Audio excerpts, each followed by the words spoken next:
오늘 본문의 말씀을 가지고 새로운 삶을 사는 성도들이라는 제목으로 함께 말씀 나누도록 하겠습니다. 우리 옆에 있는 분들에게 오늘 이렇게 인사했으면 좋겠는데요. 하나님께서 원하시는 삶을 삽시다. 하나님께서 원하시는 삶을 삽시다. 또 우리 귀한 자녀들 많이 왔는데 우리 자녀들 축복하는 마음으로 박수 한번 쳤으면 좋겠습니다.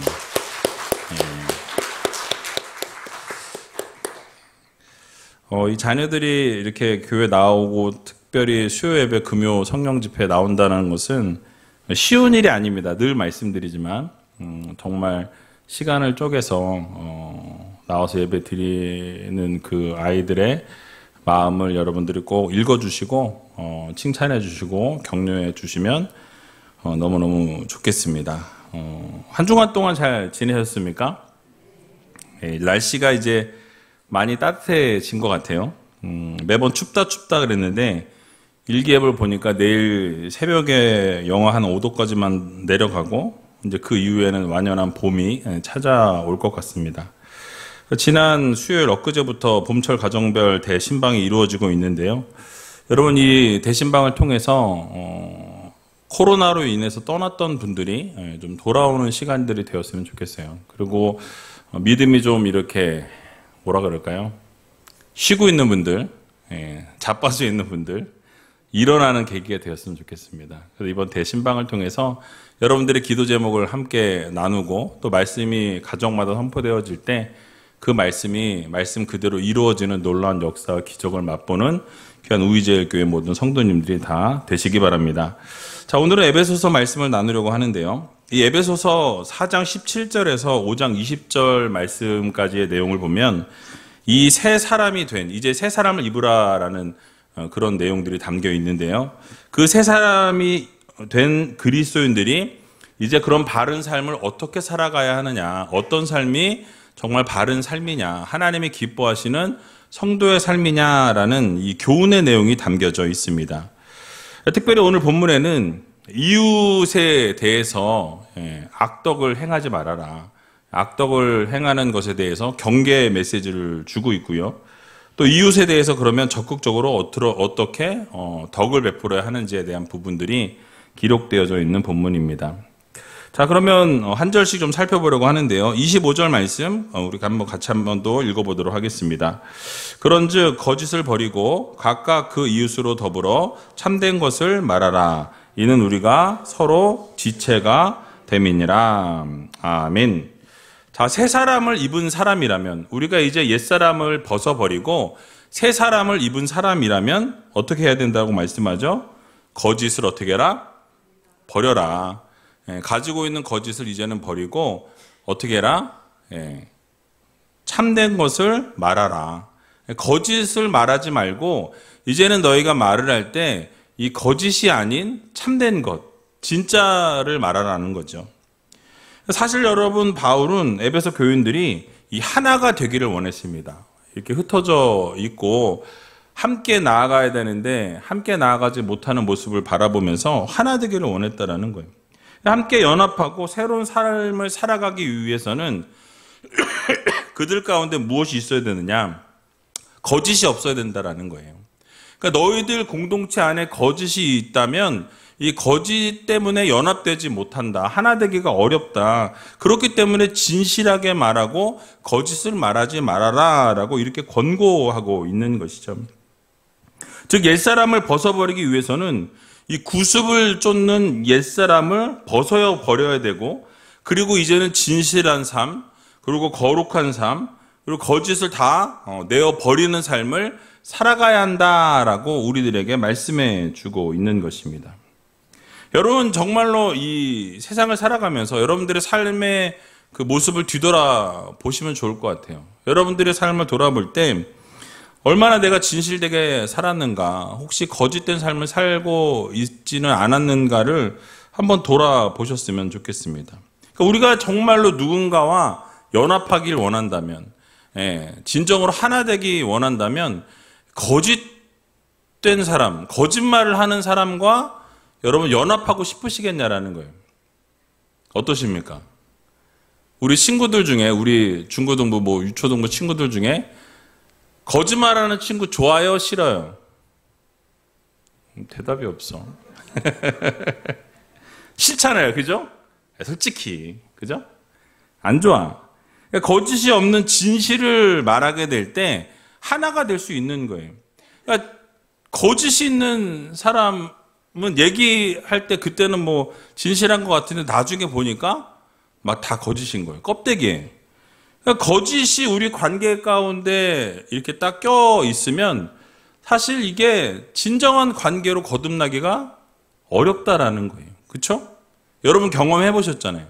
늘 거짓말하는 A라는 사람이 있어. 그럼 그 사람하고 여러분 같이 하고 싶으세요? 괜찮아, 나도 거짓말하니까. 그러면서 네, 같이 하더라도 언젠가 뒤통수를 맞는다라는 거예요. 그러니까 여러분 거짓된 사람과 함께 하다 보면 내 삶에도 거짓된 일이 발생하게 되고 문제가 발생하고 신앙생활 가운데서는 하나님과 가까워지기가 어렵다라는 거예요. 하나님 기뻐하시는 삶을 살아가기가 힘들다라는 말씀인 것이죠. 여러분 성경에 나오는 인물들 가운데 이 아나니아와 삽비라 이야기를 아실 거예요. 사도행전 5장에 나오는 이 부부 이야기인데요. 부부 사기단이에요. 부부 사기단. 초대교회 이 시대에 많은 성도들이 함께 연합하여서 한 마음과 한 뜻이 되어서 어떻게 했습니까? 물건을 서로 통용하고 함께 나누었다라고 이야기하죠. 그리고 소유가 많은 사람들 어떻게 했어요? 자기 자신의 밭을 팔아서 땅을 팔아서 어떻게 해요? 그 값을 사도들 앞에 다 내려놓고 그리고 그것을 다 가져다가 함께 공유하는, 함께 나누는 그러한 삶을 살았다라고 이 사도행전에 기록되어져 있는 것을 보게 되죠. 자, 그때 아나니아와 이 삽비라는 이 사람들도 자신의 소유를 팔았다라는 거예요. 함께 나누기 위해서. 그러니까 돈 중에 그런데 일부를 어떻게 합니까? 숨겨 놓게 되었다라는 거예요.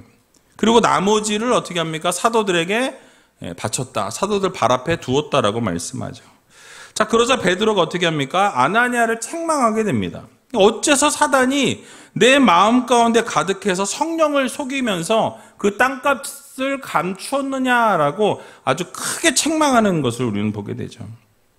그러면서 뭐라고 말합니까? 내가 한 그 거짓말은 사람에게 한 거짓말이 아니라는 거예요. 그 거짓말은 누구에게? 하나님께 거짓말을 한 것이라고 아주 명백하고 아주 그 책망을 크게 하면서 그 거짓말 하나님께 했다라고 하면서 그 자리에서 그 즉시로 죽음을 당하게 되는 것을 우리는 보게 됩니다. 자, 그리고 젊은 사람들이 아나니아를 메고 장사를 지내기 위해서 다 같이 나아가게 되었다라고 말씀해요. 그럴 때 이 아나니아의 아내였던 삽비라가 어떻게 됩니까? 그때 남편이 죽은 것도 모르고 들어왔다라는 거예요. 사도들 앞에 나왔다라는 거예요. 자, 그때 이 땅값이 전부냐라고 이 베드로가 다시 한번 물어요. 그래서 삽비라는 뭐라고 이야기합니까? 이뿐이다라고 이야기합니다. 이것밖에 없다라고 이야기하죠. 그녀의 또 거짓됨으로 인해서 어떻게 됩니까? 그 장사 지내던 사람들이 돌아오자마자 그 아내인 삽비라도 죽음을 맞이했고 또 장사를 지냈다라고 성경은 말씀하는 것을 보게 됩니다. 여러분 얼마나 안타까운 상황이냐라는 거예요. 그러니까 아나니아와 삽비라도 자신들의 소유를 팔아서 남을 돕기 위해서 자신의 땅을 내어놓았다라는 거예요. 나눠주기 위해서 노력했던 사람들이었다는 것입니다. 아마 초대교인들 가운데서 있는 사람들이 분명히 있었을 거예요. 더 많은 사람들이 있었을 거예요. 그래서 줄 수 있는데도 주지 않은 사람들도 있었을 것입니다. 그런데 이 아나니아 삽비라는 어떻게 했어요? 자신들이 가지고 있는 것을 팔아서 나누어 주길 원했다라는 거예요. 여러분 그럼 착한 거 아닙니까? 잘한 거 아닙니까? 근데 문제는 뭐냐면 그걸 팔고 나서 그 돈을 보고 나서 욕심이 생겼다라는 거예요. 하나님께 드리기로 작정하고 하나님께 드리기로 마음을 먹었는데 어떻게 되었어요? 그 돈을 보니까 욕심이 생겨서 얼마를 빼놓았다라는 거예요. 그러니까 시작한 동기는 좋았어요. 하나님께 드리고 함께 나누기 위해서 그것을 팔은 그 동기는 좋았지만 욕심 때문에 거짓을 말하게 되었고 그 거짓은 사람에게 한 것이 아니라 하나님께 거짓을 하게 되었다라고 성경은 말씀하고 있어요. 결국 하나님을 속이려는 결과를 초래했기 때문에 그 즉시로 하나님께로부터 죽음을 당하게 되는 그런 안타까운 일들이 일어나게 되었다는 것이죠. 자, 그러므로 거짓을 말하는 것은 하나님의 자녀로서 살아가는 하나님의 자녀들의 모습에 어울리지 않는다라는 거예요. 하나님의 백성이라면, 하나님의 자녀라면 거짓됨은 없어야 한다라는 거죠. 거짓을 말하는 일은 있어서는 안 된다라는 말씀이에요. 분명히 하나님께서 내 이웃에 대해서 어떻게 해라?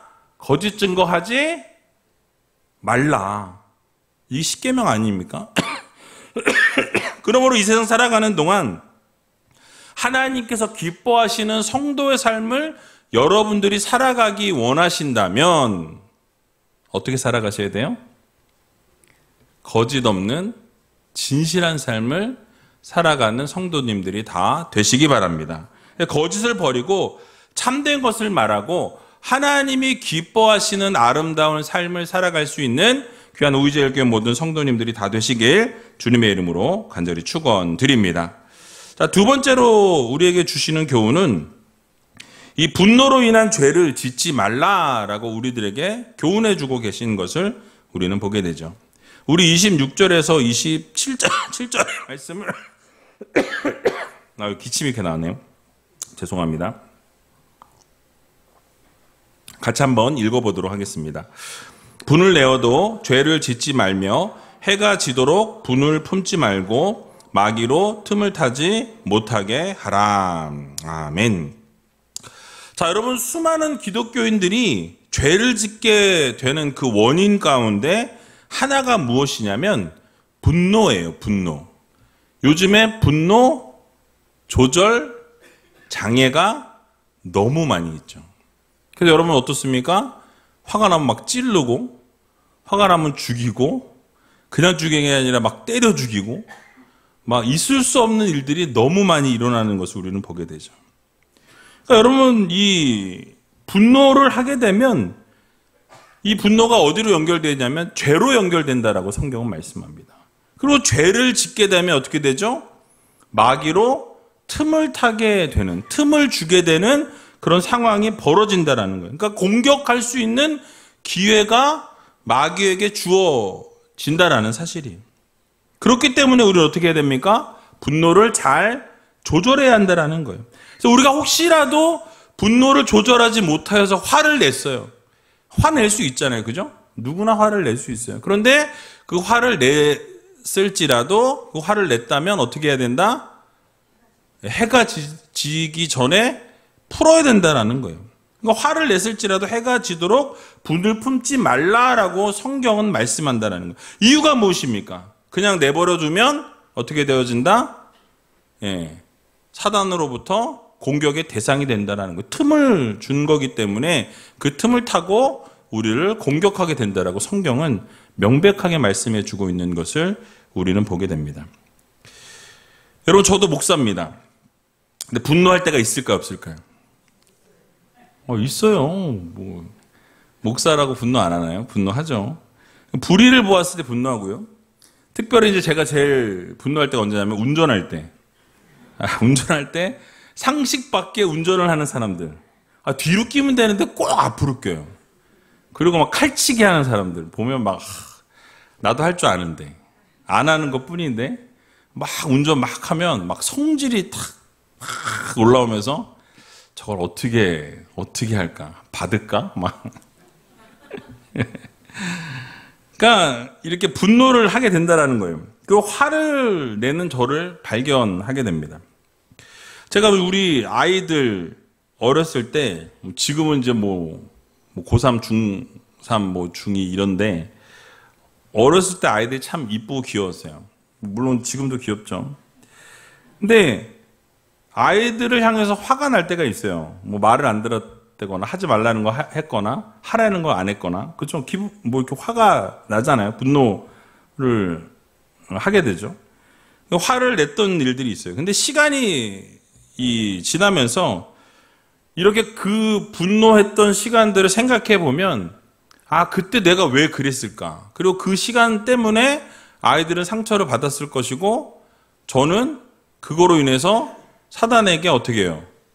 나를 내어준 거예요. 그래서 그것들 생각하면서 결국 마귀에게 틈을 내어줬고 결국은 내가 하나님의 영광을 가리는 일을 했다라는 것을 깨달았다라는 거예요. 그러니까 여러분 지금도 분노하기도 하고 지금도 화를 내기도 하지만 이제는 뭐 그때보다 조금 성숙해졌다라고 할까요? 화를 내었다가도 내가 스스로는 컨트롤하려고 하는, 그리고 그것을 좀 조절하려고 하는 그런 모습들이 있고 또 조심하려고 하는 모습들이 있어요. 특히 우이동에서 정말 조심해야 돼요. 목사인 걸 다 알기 때문에 특히 조심해야 돼요. 저희 집이 목사님이 산다라는 걸 지나가는 동네 아저씨들도 알더라고요. 그래서 싸우면 바깥으로 소리가 나가기 때문에 싸우지도 않고 어쨌든 그렇습니다. 그래서 오늘 본문에서 중요한 것은 성도들도 화를 낼 수 있어요. 그 화를 내지 말라는 말씀을 드리는 게 아니에요. 그렇다고 맨날 화를 내라는 얘기도 아니에요. 화를 낼 일이 있으면 화를 내지만 그 화가 죄가 되어지지 않도록 조절해야 한다는 거죠. 그렇지 않으면 어떻게 되어집니까? 우리가 사단에게 틈을 내어줄 수 있다라는 거예요.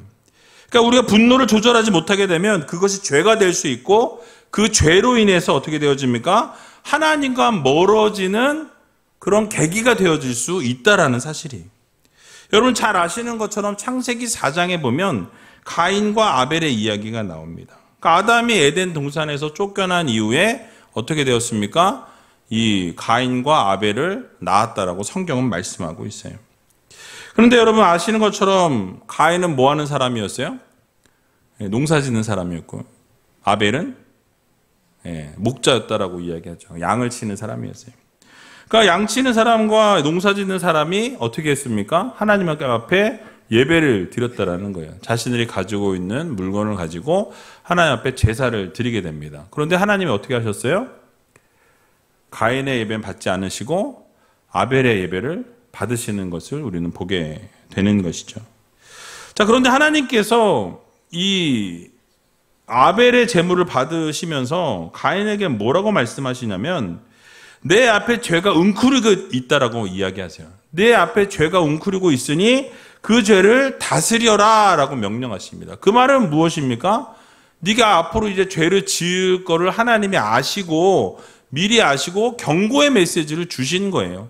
죄를 짓지 않도록 조심해라. 죄가 네 앞에 웅크리고 있으니까 그 죄를 네가 짓지 않도록 통제해라. 컨트롤해라. 이것을 하나님이 미리 말씀해 주신 거예요. 근데 여러분 어떻습니까? 자신의 그 제사가 하나님 앞에 드려지지 못할 때, 받지 않으시게 될 때 어떻게 되었어요? 자신의 화를 참지 못하고 가인과 아벨이 함께 들에 있을 때 그 동생을 뭘로? 돌로 쳐 죽였더라라고 성경은 말씀합니다. 그러니까 여러분 이 가인과 아벨의 이야기에서도 보면 하나님께서 가인에게 분명히 미리 말씀해 주셨어요.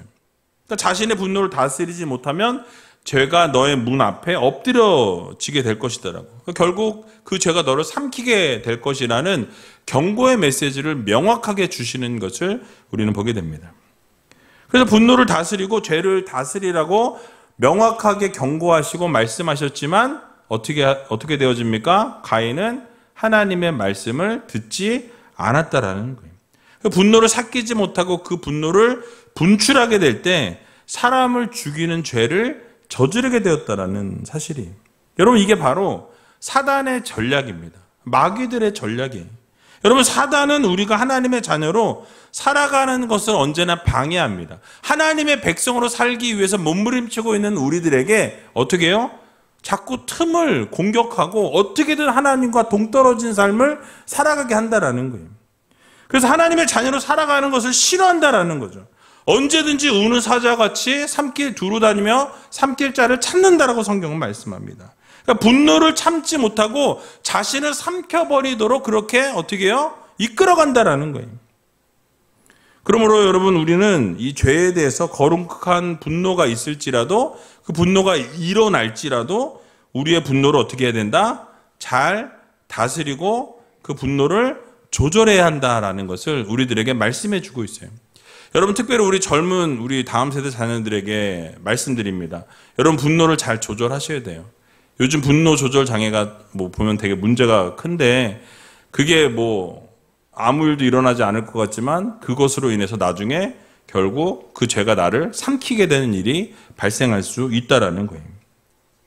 그래서 여러분 그 분노를 잘 조절할 수 있는, 억제할 수 있는 성도들이 되어야 할 것입니다. 바로 이것이 하나님의 자녀로서 새로운 삶을 살아가는 성도들의 모습이 되어야 한다는 거예요. 그런 교훈을 우리들에게 주고 있는 것입니다. 그래서 우리가 하나님의 자녀로서 하나님의 백성으로서 바르게 살아가기 위해서는 우리가 화를 참을 수 있어야 되고 분노를 조절할 줄 아는 성도들이 되어야 한다는 것입니다. 그리고 혹시 말씀드린 것처럼 화가 날지라도 우리가 화를 이미 냈어요. 화를 냈다라고 해서 그게 문제가 될 수도 있지만 또 문제가 되지 않을 수도 있다는 거예요. 왜냐하면 분노를 분출했을지라도 분을 품고 있는 것이 아니라 그것을 어떻게 해요? 하나님 앞에 내어 맡기고 그 모든 것을 하나님이 하시도록 이끌어 가시도록 하나님께 우리를 올려드리는 거예요. 그 분냄을 통해서 마귀가 틈을 타지 못하도록 하나님의 이름으로 하나님의 역사하심과 인도하심으로 막아내는 것입니다. 그래서 분이 일어나게 될 때에 그 분노와 화를 하나님께 맡겨드릴 수 있는 믿음의 자녀들이 다 되시기 바랍니다. 지혜롭게 해결하셔야 된다는 거예요. 내 힘으로 해결할 수 없고 내 능력으로 불가능할 때 또 물론 그 모든 것이 하나님이 하시면 다 가능하다는 것을 우리가 기본적으로 알고 있잖아요. 여러분들이 분노의 모든 것들이 분출되어진 이후에는 정말 내가 어떤 것을 할 수 없을 그때에 그 모든 것을 하나님께 내어 맡기고 하나님께서 이루실 것들을 기대하면서 온전히 하나님 앞에 나아갈 수 있는 믿음의 성도님들이 다 되시길 주님의 이름으로 간절히 축원드립니다. 마지막으로 29절 말씀 같이 한번 읽어보고 말씀을 마치도록 하겠습니다. 무릇 더러운 말은 너희 입 밖에도 내지 말고 오직 덕을 세우는데 소용되는 대로 선한 말을 하여 듣는 자들에게 은혜를 끼치게 하라. 아멘. 자, 덕을 끼치는 말을 하라고 이렇게 교훈을 주고 있습니다. 여기서 지금 무릇 더러운 말은 너희 입 밖에 내지 말라라고 말씀하죠. 여기 더러운이라는 단어는 썩은 또는 부패해서 사용하기에 부적절한 그런 의미를 가지고 있어요. 그러니까 아무런 쓸모없는 말이거나 다른 사람들로 하여금 이 쓸데없는 것을 생각하도록 하는 말을 하지 말라라고 이렇게 우리들에게 권면해 주고 있는 것입니다. 그러니까 여러분 어떤 분들은 그래요. 자신이 재미있다고 생각하고 농담처럼 던진다라는 거예요. 근데 그 농담처럼 던진 그 말을 들은 사람은 어떻습니까? 마음의 상처를 받을 수 있다라는 거예요. 나는 그냥 던진 말이지만 그 상대방은 그 말 한마디 때문에 상처가 나고 아픔 가운데서 좌절과 절망을 맛볼 수 있다라는 사실이. 어떤 분들은 또 그렇게 말해요. 나는 뒤끝이 없다라고 이야기해요. 사람들과 관계에서 아무런 어려움이 없다라고 이야기하면서 같이 싸우고 화가를 내고 막 이렇게 했어도 나는 뒤끝이 없기 때문에 시간이 지나면 또 인사하고 아무렇지 않다고 이야기하죠. 자기는 그렇지. 근데 다른 사람들이 이미 망가졌어. 그것 때문에. 자기 다 소리 지르고 막 해대고 막 싸우고 이미 상대방은 완전히 다 망가졌는데 나는 괜찮으니까. 그 다음에 또 인사하는 거. 안녕하세요. 그러니까 문제가 뭐냐면 자신은 아무런 어려움이 없다고 하지만 이미 쏟아놓은 그 말 때문에 상대방은 상처 가운데 있고 아픔 가운데 있고 병들어간다라는 거예요. 그러니까 자기는 하고 싶은 말을 다 쏟아놓고는 다음에 만났을 때 괜찮다는 거죠. 자기는 두 발 뻗고 잤나 보지. 근데 그 상처 깊은 말을 들은 분은 일주일이고 한 달이고 1년이고 그것 때문에 아파한다라는 거예요. 그러니까 여러분 상대방에게 배려가 이것은 없는 것이고 특별히 교회에서 쓸모없는 말은 아예 입 밖에 내지 않는 것이 이 사도 바울의 권면이라는 거예요. 차라리 소용이 없는 말, 은혜가 되지 못하는 말, 더러운 말은 차라리 입 밖에 내지 말라고 말씀하잖아요. 덕을 세우지 못하는 말이라면 차라리 하지 않는 것이 낫다. 그게 팩트일지라도, 그게 진실일지라도 차라리 덕이 되지 않으면 그 말 하지 않는 것이 더 옳다라고 성경은 말씀하고 있어요. 그러니까 우리가 상대방에게 말을 할 때는 오직 덕을 세울 수 있는 말만 하라는 거예요. 은혜를 끼칠 수 있는 말만 하라는 거예요. 우리가 말을 할 때 그 말을 듣는 상대방이 그 말을 듣고 은혜가 되고 그 말을 듣고 기쁨이 넘쳐나고 즐거움이 넘쳐난다면 그 말을 하는 게 좋겠죠. 그런데 내가 그 말을 함으로 인해서 상대방이 아파한다면, 그 상대방이 그 말을 듣고 괴로워할 것이라면 차라리 그게 정말 진실한 말일지라도 팩트일지라도 하지 말라는 거예요. 그래서 말할 때 그 말이 공동체를 세우는 말이라면 하셔도 좋습니다. 그런데 이 말을 했을 때 공동체를 죽이는 말이라면 차라리 안 하는 게 좋다라는 거예요. 그러니까 정죄하는 말, 상대방을 막 그러니까 희한한 게 우리나라는 상대방을 막 죽이는 말을 하면 내가 거기 위에 쓴다라는 생각하는 것 같아요. 그렇지 않아요. 절대 그렇지 않아요. 근데 이상하게 상대방을 죽이는 말을 서슴없이 내뱉는 사람들이 있다라는 거예요. 여러분, 그래서 이 자리에 혹시 앉아 계시고 인터넷 예배를 들으시는 여러분들만이라도 내가 이 말을 할 때 이 말이 상대방에게 득이 되는지 실이 되는지 쓸모없는 말은 아닌지 다시 한번 생각해 보시고 이 말이 덕을 세우지 못한다면 상대방에게 혹시라도 상처가 될 수 있는 말이라면 차라리 하지 않는 것이 더 낫다. 그냥 눈짓으로 한번 인사를 하세요. 그냥 씨 웃으면서. 그게 어쩌면 더 기분을 좋게 할 수 있는 것이 될 수 있다는 거예요. 은혜를 끼치는 말이 아니라면 죄송합니다. 제가 이전에도 이런 말을 했었는데 차라리 입을 닫고 기도를 하라는 거예요. 입을 열기 전에 차라리 하나님 앞에 더 기도하고 그런 일들로 인해서 내가 상처를 받았다면 그 상처로 인해서 하나님 앞에 해결해 달라고 하나님께 기도하시기 바라요. 하나님이 해결하실 거라는 거예요. 그러니까 성경에서도 말에 대해서 많은 권면들이 있습니다. 야고보서 3장 6절을 보게 되면 이렇게 말씀하고 있어요. 같이 한번 읽어보도록 하겠습니다. 혀는 곧 불이요 불의의 세계라. 혀는 우리 지체 중에서 온몸을 더럽히고 생의 바퀴를 불사르나니 그 사르는 것이 지옥불에서 나느니라. 아멘. 그러니까 혀가 얼마나 뜨거운 불이냐면은 지체에서 온몸을 다 더럽힐 수 있다라고 말씀하죠. 그리고 생의 바퀴를 불사르는데 그 사르는 것이 어디서부터 나온대요? 지옥불처럼 나온다는 거예요. 여러분, 지옥불이 어떨까요? 저도 안 가봐서 잘 모르지만 뜨겁겠죠. 상당히 뜨거울 거라고 생각해요. 근데 그 지옥불에서 나는 것처럼 그런 불이라는 거예요. 또 야고보서 3장 8절에도 이렇게 말씀합니다. 같이 한번 또 읽어보겠습니다. 혀는 능히 길들일 사람이 없나니 쉬지 아니하는 악이요 죽이는 독이 가득한 것이라. 아멘.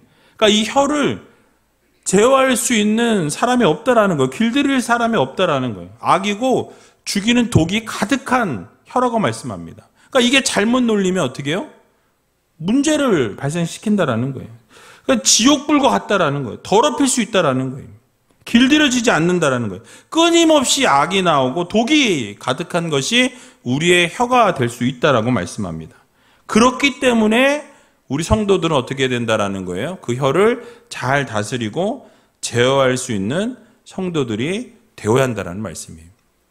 여러분, 옆에 있는 분들에게 죄송합니다. 혀를 한번 이렇게 탁 내밀어 보세요. 이렇게. 어때요?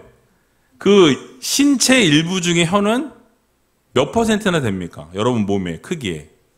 10분의 1도 안 되죠. 그죠? 100분의 1 될까요? 저처럼 등치가 큰 사람은 더 안 되겠죠. 근데 그 혀를 길들일 사람이 없다라고 성경은 말씀하고 있어요. 그러니까 혀를 조심하지 않으면 쉬지 않는 악이 되고 심하면 사람을 죽이는 독이 가득한 이 신체 일부라고 말씀하고 있어요. 지옥불과 같다라고 말씀합니다. 그렇기 때문에 우리는 혀를 잘 다스릴 수 있는 믿음의 성도들이 되어야 한다는 거예요. 그래서 기독교인들은, 하나님의 자녀들은, 성도들은 어떻게 해야 된다는 말씀입니까? 더 선한 말을 하기 위해 노력하고 더 공동체를 세우기 위해서 최선을 다하고 여러분들이 더 좋은 말, 선한 말, 세워주는 말, 생명의 말, 살리는 말들을 할 수 있는 성도들이 되어야 한다는 말씀이에요. 여러분, 그렇습니다. 우리 모두는 혀의 파괴력이 얼마나 대단하고 얼마나 강력한지 다 알고 있어요. 그러니까 뭐 내로남불이라고 그러잖아요. 나는 괜찮아. 근데 상대방이 그러면 아파. 앞뒤가 안 맞는 거예요. 똑같아요. 누구나 같습니다.